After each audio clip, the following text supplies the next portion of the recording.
নমস্কার দর্শক বন্ধুরা, আমি দেবব্রত দেবভিলা ব্যাংকোয়েট থেকে তোমাদের সামনে নিয়ে আসছি একটা রিভিউ, যেটা 12ই এপ্রিল আমাদের এখানে অনুষ্ঠানটা অনুষ্ঠিত হয়েছিল।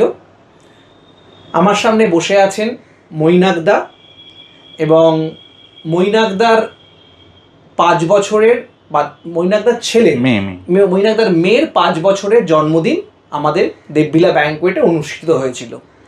তা আমি সরাসরি মৈনাকদার কাছ থেকে জিজ্ঞাসা করব সেদিনকের অ্যারেঞ্জমেন্ট বা আমাদের এখানে অনুষ্ঠান করে মৈনাকদা তোমার আর কি একটা অভিজ্ঞতা আমাদের দর্শক বন্ধুদের সামনে প্লিজ রাখো।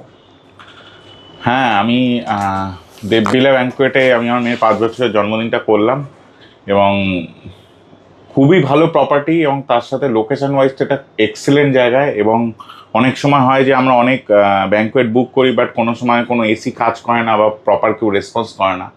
বাট এখানে ওরম কোনো ব্যাপার নেই, প্রত্যেকটা এসি খুব ভালোভাবে কাজ করে, যা গরমকালে মেন যেটা দরকার। এবং তার সাথে সবথেকে ভালো যে দাদাকে যে সময় ফোন করেছি, দাদা উইদিন 10 সেকেন্ড ফোন রিসিভ করে, যদি কোনো ইস্যু হয়ে থাকে, একটা যেমন ওপরে আমি ব্লুটুথের কানেকশন খুঁজে পাচ্ছিলাম না, দাদা রাত 11টার সময় ফোন ধরে আমাকে সঙ্গে সঙ্গে লোক পাঠিয়ে দিল।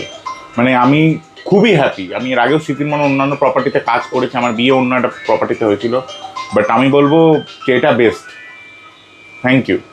তো দর্শক বন্ধুরা, দাদার যে অকেশনটা হয়েছিল সেটা জন্মদিনের অনুষ্ঠান, এবং দাদাকে আমরা কিন্তু স্পেশাল একটা ডিসকাউন্ট দিয়েছিলাম, একদম যেটা বিয়েতে আমরা তাকে যে রেট কোট করি সেই রেট নয়, একদম দাদার সামনেই আর কি বলছি, দাদাকে কিন্তু আমরা একটা স্পেশাল ডিসকাউন্ট দিয়ে কাজটা করিয়েছিলাম। এবং যারা আজ আমার এই ভিডিওটা দেখছো তাদের কাছেও আমার অনুরোধ, তোমরা যারা চিন্তা ভাবনা করছো যে বাচ্চা জন্মদিন, অন্নপ্রাশন বা কোনো টাইপের গেট টুগেদার পার্টি করবে, একবার হলো আমাদের দেবভিলা ব্যাংকোয়েটে কোটেশন নাও, তারপর চিন্তা করো যে এখানে করবে কি করবে না।